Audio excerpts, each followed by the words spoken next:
When the war started, 1939, it was a Sunday, and I was playing in the garden.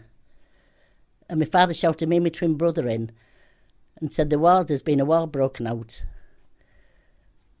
And he said, it'd be over in 6 months. But of course, it was 6 years. I think he was a sergeant then. But then they made him up to an RSM as he went to Dunkirk, I believe, something like that.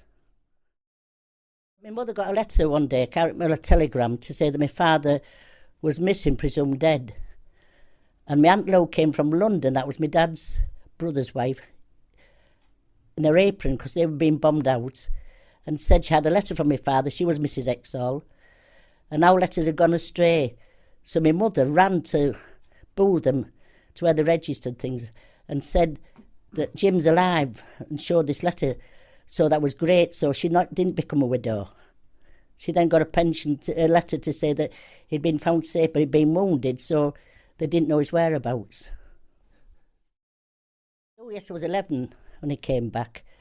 I went to meet him on York Station, me and my twin brother, but we didn't recognise him, to be honest, although we wrote and got photographs, because he'd lost so much weight.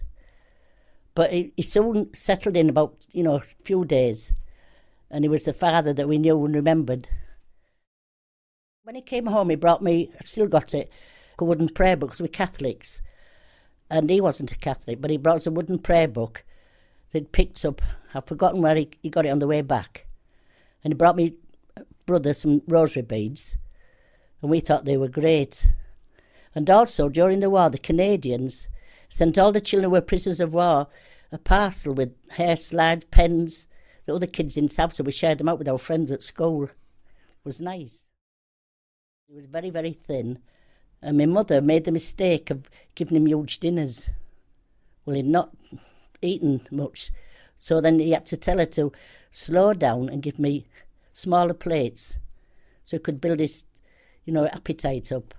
I think it took about 2 years before he recovered enough to go to work, something like 18 months to 2 years before he went back to work. Well, it was for bravery, and I tell you what, his officer got killed, and there's only a few men left on Kaputza Gap. So he crawled down the hill, apparently, and saved the men, but they got taken prisoners of war by the Italians. But it was the German Panzer Division that couldn't get them off the ridge. Only a few men left, went astray, they did, that was it. They went astray, and the Italians couldn't get them off this ridge. But they were left there, basically, my son said, to die. But he was wounded, and although he was wounded, he kept all his men safe and together and did his best to look after them. We found this book after my father died, and nobody did anything about it, but we just cried when we read the book, 'cause we didn't know anything why I'd got the military across the MB or anything.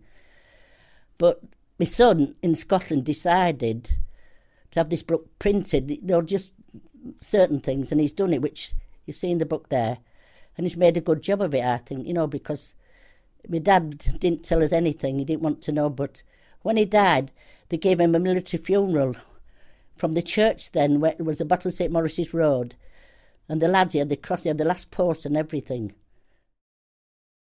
He showed me the book with his own personal book, with people dressed up as women and the concert they did, and he told us funny things, like he used to sit in, they called them the latrines at night, listening to our broadcasts from England, while the German guard stood outside, and he'd give him a cigarette to keep him out of the way, sort of thing. Well, when you're little and younger, it's your father, isn't it? But when you get older, I thought, God, he's been a lovely man. And years ago, I worked at St. John's College on a weekend, and the chap had there was some Green Howards coming, had a Green Howards tie on. I said, excuse me, is that a Green Howards tie? I said, oh, my father's in the Green Howards, Jimmy Exhall.